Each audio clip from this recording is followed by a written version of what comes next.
I'm in the part of my garden that has a lot of pink and purple flowers. I've got my clematis and my roses growing over an arch. But really what I want to talk to you about is columbine.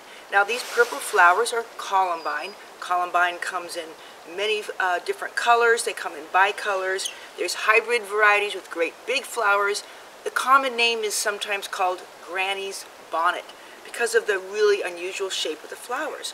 Now these purple columbines in my raised beds are starting to go over. Go over is a gardener's term that means they're past their prime and they're starting to have little seed pods form, and it's time to cut them back.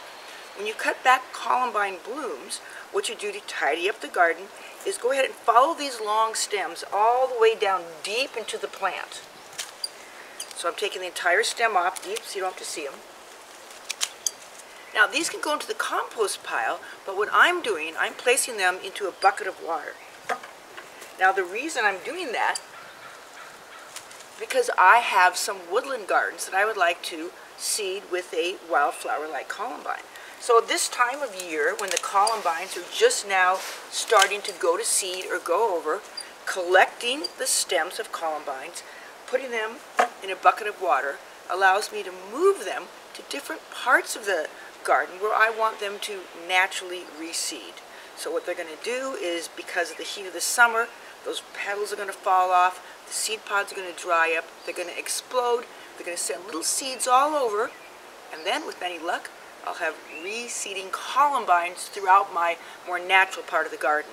And if you're wondering if this works, well, every purple columbine that you see here in my garden was started just that same way. I just cut off a columbine stem and laid it on the ground. One more columbine pruning tip.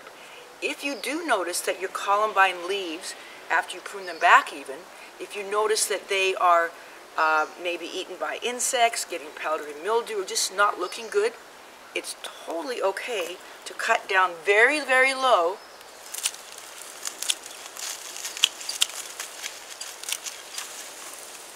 and take the leaves off as well as the stem of your columbine plant.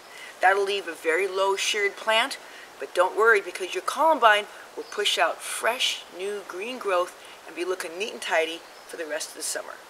This has been Marianne Binetti with easy answers for great gardens.